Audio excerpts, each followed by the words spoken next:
Francisco Cândido Xavier, Missionários da Luz. Terceiro livro da coleção A Vida no Mundo Espiritual, ditado pelo Espírito André Luiz. Capítulo 20, Adeus, primeira parte. Esperava a continuidade de meus novos estudos em companhia de Alexandre.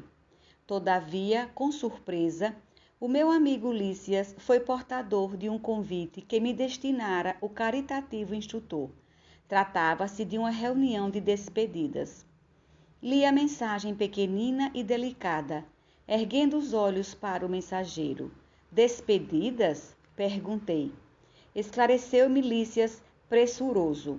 Sim, Alexandre, como acontece a outros orientadores da mesma posição hierárquica, de quando em quando se dirige a planos mais altos, desempenhando tarefas de sublime expressão que ainda não podemos compreender. Creio deva partir amanhã, em companhia de alguns mentores que lhe são afins, e deseja apresentar despedidas aos colaboradores e aprendizes na próxima noite. E os trabalhos da crosta? Indaguei. Não é Alexandre um dos instrutores diretos de um dos grandes grupamentos espiritistas que conhecemos? O companheiro respondeu com segurança. Naturalmente, já foi providenciada a substituição devida, de acordo com o mérito e aproveitamento da instituição a que você se refere. E sentindo talvez a mágoa que me invadira o espírito, Lísias comentou. O que lhe posso assegurar é que o venerável orientador não nos esquecerá. Dirigindo-se a esferas mais altas, a única preocupação dele será o serviço de Jesus, com o enriquecimento de si mesmo para ser-nos mais útil. Entretanto, objetei, far-nos-á muita falta. Sinto que nos deixará em meio da tarefa, quando tanto necessitamos de seu concurso valioso para o aprendizado. Lísias percebeu a natureza passional de minha ponderação e redarguiu firme. Nada de egoísmo, André. Sabemos que Alexandre se ausentará em serviço, mas ainda mesmo que a sua excursão fosse muito longa e plenamente consagrada ao repouso recreativo, cabe a nós outros, seus devedores, a participação da alegria de seus elevados merecimentos. É necessário examinar o bem que ainda se pode fazer, vibrando de júbilo e esperança com as realizações por vindouras, para não sermos indolentes e improdutivos. Não devemos, porém, esquecer o bem que se fez ou que recebemos, a fim de não sermos ingratos. Aquela observação teve a virtude de acordar-me a consciência.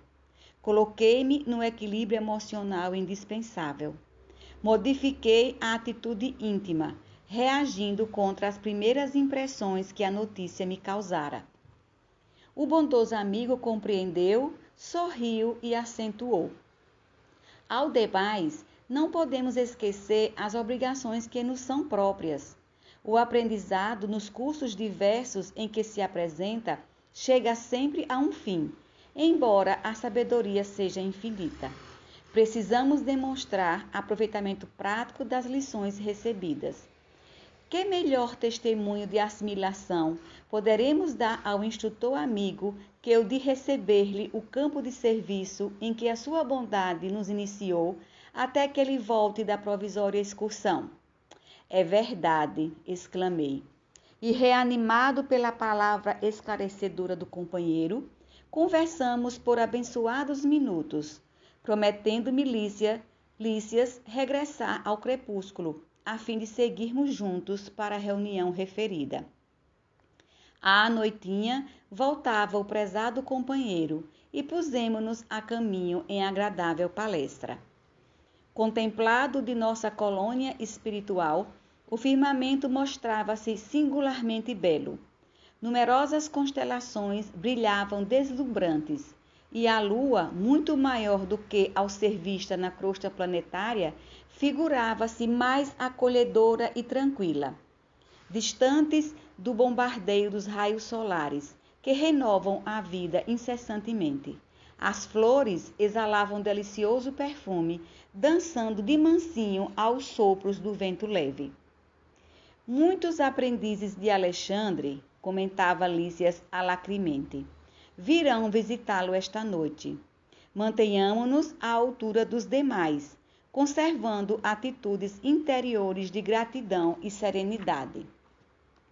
Concordava com esforço, lembrando-me das sublimes lições recebidas.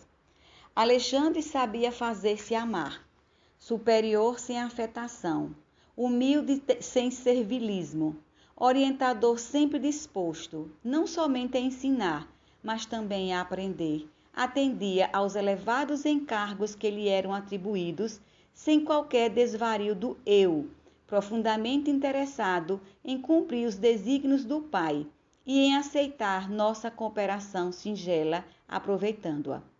Em virtude da sua abençoada compreensão, aquele afastamento do instrutor, embora temporário, doía-me no espírito. Nessas disposições íntimas, contra as quais reagia prudentemente, alcançamos o belo edifício residencial, onde se reuniria a afetuosa assembleia. Entramos. Surpreendeu-me o salão magnificamente iluminado. Não havia luxo decorativo no interior. Todavia, o lampadário em forma de estrelas, irradiando claridade azul brilhante, proporcionava ao ambiente uma expressão de misteriosa beleza, de mistura com elevada espiritualidade. Delicados e simbólicos, arabescos de flores naturais adornavam as paredes, dando-nos a impressão de alegria e bem-estar. Apresentado por Lísias a diversos companheiros, certifiquei-me depressa do pequeno número de aprendizes que ali se congregariam. Compareceriam apenas os discípulos de Alexandre, com permanência eventual em nossa colônia 68 colegas, inclusive 15 mulheres. Todos os presentes referiam-se ao mentor amoroso com palavras encomiásticas.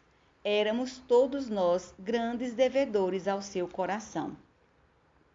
Verificada a presença de todos os convidados, veio até nós o benévolo instrutor, dividindo o carinho de suas saudações com cada um, sem desperdício de atitudes exteriores. Era o mesmo Alexandre, admirável e simples. Irmanado conosco, deixando-nos inteiramente à vontade, entendeu-se com todos nós, individualmente, a respeito das nossas tarefas, estudos e realizações. Em seguida, com toda a naturalidade, começou a falar-nos em tom paternal. Sabem vocês o objetivo da presente reunião. Quero apresentar-lhes minhas despedidas, em virtude da ausência temporária a que sou compelido por elevadas razões de serviço. Notei pelo olhar dos circunstantes que a maioria partilhava comigo o mesmo desgosto. Devíamos intensamente àquele espírito sábio e benevolente. Depois de pequena pausa, continuou. Conheço a pureza do amor que vocês me dedicam e estou certo de que não ignoram a extensão da estima que lhes consagro. É natural. Somos amigos na mesma empresa do bem e associados felizes na execução da divina bondade. Companheiros de luta construtiva. Pesar-nos-ia sobremaneira a separação de agora, não obstante efêmera, se não guardássemos no âmago d'alma a luz do esclarecimento. Nesse ponto, Alexandre fez longo intervalo, descansando seus olhos nos nossos, como a prescrutar-nos o íntimo, e prosseguiu. Alguns colaboradores, a quem muito devo, endereçaram-me apelos para que permaneça em nossa colônia de trabalho. Gentileza que agradeço comovido. Não vibra em minhas palavras qualquer prurido de personalidade, mas a estima recíproca e fiel a que nos devotamos.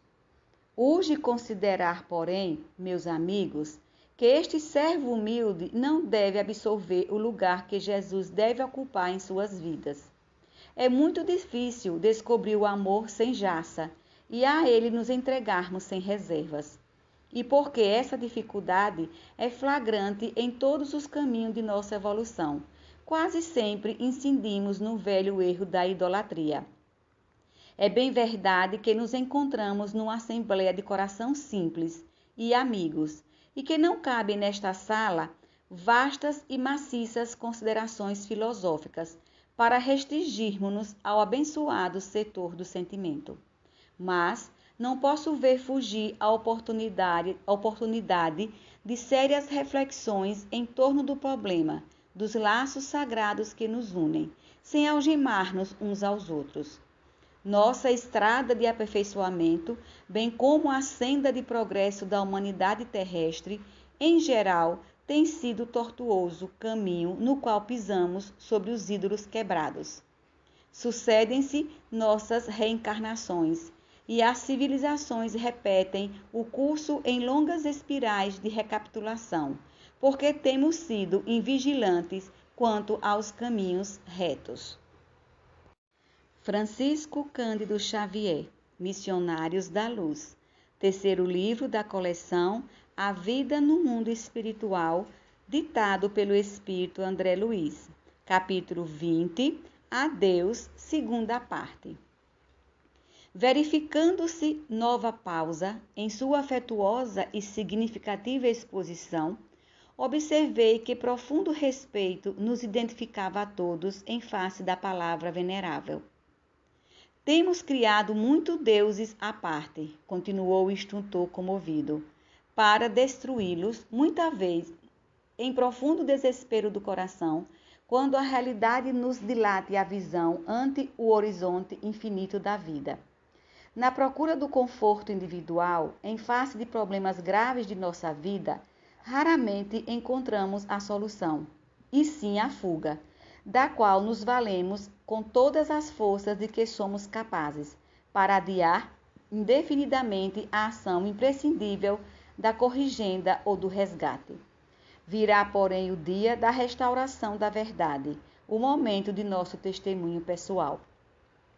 Ele pousou em nós o olhar muito lúcido, onde víamos o reflexo de serena emotividade, e depois de longa pausa retomou as elucidações das despedidas.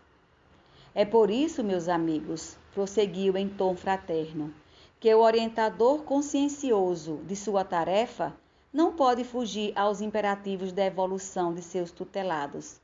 De quando em quando é necessário deixar o discípulo entregue a si mesmo, ainda que as mais belas notas de carinho nos surgiram o contrário. Junto do instrutor, o aprendiz quase sempre apenas observa. À distância, porém, experimenta e age, vivendo o que aprendeu. É indispensável desenvolver os valores ilimitados, inerentes a cada um de nós, guardados como divina herança no potencial de nosso mundo íntimo. A proteção inconsciente que subtrai o protegido ao clima de realização que lhe é próprio, elimina os germes do progresso da elevação, do resgate individual. Estabelecer a dependência dessa ordem é criar o cativeiro do espírito, que anula nossa capacidade de improvisação e estimula os vícios do pensamento. Fujamos ao condenável sistema de adoração recíproca, em que a falsa ternura opera a cegueira do sentimento. Respeitemo-nos mutuamente na qualidade de irmãos congregados para a mesma obra do bem e da verdade, mas combatamos a idolatria. Bem queiramo-nos uns aos outros como Jesus nos amou. Todavia, cooperemos contra a insuflação do exclusivismo destruidor. Somos depositários de grandes lições da vida superior. Pô-las em prática, estendendo mãos amigas aos nossos semelhantes, é o nosso objetivo fundamental. Cada um de vocês tem obrigações em separado nos setores diferentes da atividade espiritual. Durante alguns meses, estivemos quase sempre juntos, quando a oportunidade permitia. Associados na mesma experiência, criamos laços santificados de amor que nos irmanam uns aos outros. Não podemos, porém, descansar sobre as comodidades do afeto. É preciso enfrentar as asperezas do serviço, conhecer a luta, testemunhar aproveitamento. Nunca me valeria da qualidade de instrutor para impedir o crescimento mental de vocês. A terra, que nos é mãe comum, reclama filhos esclarecidos que colaborem na divina tarefa de redenção planetária. Há multidões por toda parte, escravas do bem-estar e da miséria, da alegria e do sofrimento, estranhas ao caráter temporário das condições em que se agitam. Todos vivem, mas raros espíritos de nosso mundo tomaram posse da vida eterna. O campo de trabalho é vastíssimo. Experimentem nele o que aprenderam, despertando as consciências que dormem ao longo do caminho. O aprendizado fornece-nos conhecimento. A vida oferece-nos a prática. Unamos a sabedoria com o amor na atividade de cada dia e descobriremos a divindade que palpita dentro de nós, glorificando a terra que aguarda nosso concurso eficiente pelo equilíbrio e compreensão. Não faltam instrutores benevolentes e generosos, e além disso, vocês devem aplicar as lições que receberam, orientando igualmente seus semelhantes em luta e os companheiros ainda frágeis. Só as vítimas voluntárias da idolatria convertem a ausência num vácuo. Não, meus amigos, não alimentemos qualquer processo doloroso de saudade sem otimismo e sem esperança. Imenso futuro de realizações sublimes com o Pai espera cada um de nós. Edifiquemo-nos aceitando as experiências construtivas que nos convocam o esforço à possibilidade de maior. Estimo profundamente a consolação individual, mas acima de nosso conforto, devemos procurar a libertação com Cristo. Incontestavelmente, a preleção era vazada em severidade afetuosa, que no momento não nos sabia bem ao coração, habituado às expressões de incessante carinho, mas tinha a virtude de acordar-nos para a verdade, chamando-nos a uma atitude de legítimo entendimento. Ainda aí, numa simples reunião de despedidas, Alexandre sabia ser grande e generoso, impondo-nos um equilíbrio que de outro modo não saberíamos conservar. Apesar da compreensão, tínhamos os olhos úmidos. A separação dos bons, não obstante temporária, é sempre dolorosa. Na companhia dele, havíamos aprendido sublimes ensinamentos. Forte e sábio, carinhoso e enérgico, exercitara-nos as asas frágeis nos grandes voos de novos conhecimentos. Comparando nossa situação anterior à presente, observamos evidente melhoria geral. Como não lhe devermos a ele, abençoado amigo de todas as horas, ilimitados testemunhos de amor? Creio que a maioria partilhava os meus pensamentos, porque Alexandre, dando a ideia de que nos ouvia as reflexões mais íntimas, acrescentou: devemos ao Cristo Jesus todas as graças. Ele é o divino intermediário entre o Pai e nós outros. Saibamos agradecer ao Mestre as bênçãos, as lições, as tarefas. O espírito de gratidão ao Senhor alegra a vida e valoriza o trabalho dos servos fiéis. Em seguida, o instrutor levantou-se e, sorridente, abraçou cada um de nós, dirigindo-nos palavras de incitamento ao bem e à verdade, enchendo-nos de coragem e fé. Equilibrados pela sua palavra esclarecida, os aprendizes não ousaram pronunciar qualquer exclamação, filha da ternura indiscreta. Estávamos todos edificados, em posição serena e digna. Epaminondas, o discípulo mais respeitado de nosso círculo, tomou a palavra e agradeceu sobriamente, estampando nas afirmativas nossos sentimentos mais nobres, e endereçando ao instrutor amigo nossos ardentes votos de paz e êxito na continuidade de seus trabalhos gloriosos. Vimos que Alexandre recebia nossas vibrações de amor e reconhecimento em meio de profunda emoção. Sua fronte venerável emitia sublimes irradiações de luz. Terminada a breve saudação do companheiro, pronunciou algumas frases de agradecimento que não merecíamos e falou: Francisco Cândido Xavier, Missionários da Luz. Terceiro livro da coleção A Vida no Mundo Espiritual, ditado pelo Espírito André Luiz. Capítulo 20, Adeus, terceira parte. Terminada a breve saudação do companheiro, pronunciou algumas palavras de agradecimento que não merecíamos e falou: Agora, meus amigos, elevemos ao Cristo nossos pensamentos de júbilo e gratidão, consagrando-lhe as inesquecíveis emoções de nosso adeus. Manteve-se de pé, cercado de intensa luz safirino brilhante e de olhos erguidos para o alto. Estendeu os braços, como se conversasse com o Mestre presente, embora invisível, orando com infinita beleza. Senhor, sejam para o teu coração misericordioso todas as nossas alegrias, esperanças e aspirações. Ensina-nos a executar teus propósitos desconhecidos. Abre-nos as portas de ouro das oportunidades do serviço e ajuda-nos a compreender a tua vontade. Seja o nosso trabalho a oficina sagrada de bênçãos infinitas. Converte-nos as dificuldades em estímulos santos. Transforma os obstáculos da senda em renovadas lições.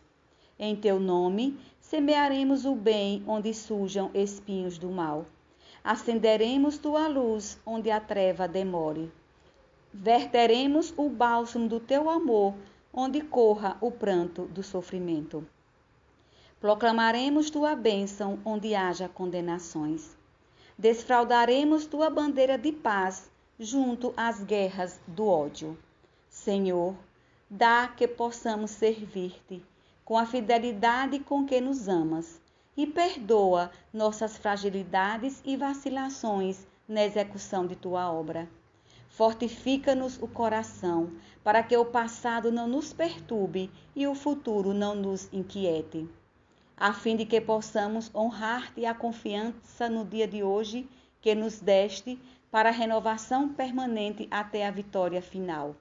Somos tutelados na terra, confundidos na lembrança de erros milenários, mas queremos agora, com todas as forças d'alma, nossa libertação em teu amor para sempre. Arranca-nos do coração as raízes do mal, liberta-nos dos desejos inferiores, dissipa as sombras que nos obscurecem a visão de teu plano divino e ampara-nos para que sejamos servos leais de tua infinita sabedoria. Dá-nos o equilíbrio de tua lei. Apaga o incêndio das paixões que por vezes irrompe ainda no âmago de nossos sentimentos, ameaçando-nos a construção da espiritualidade superior. Conserva-nos em tua inspiração redentora, no ilimitado amor que nos reservaste, e que, integrados no teu trabalho de aperfeiçoamento incessante, possamos atender-te os sublimes desígnios. Em todos os momentos, convertendo-nos em servidores fiéis de tua luta para sempre, que assim seja. A comovedora prece de Alexandre fora a última nota do maravilhoso adeus. Saímos. Em torno, as flores exalavam agradabilíssimo perfume, a luz prateada da noite, e ao longe, no alto dos céus, brilhavam os astros como fulgurantes corações de luz, em praias distantes do universo, emanado como nós, uns aos outros, à procura das alegrias supremas da união com a divindade.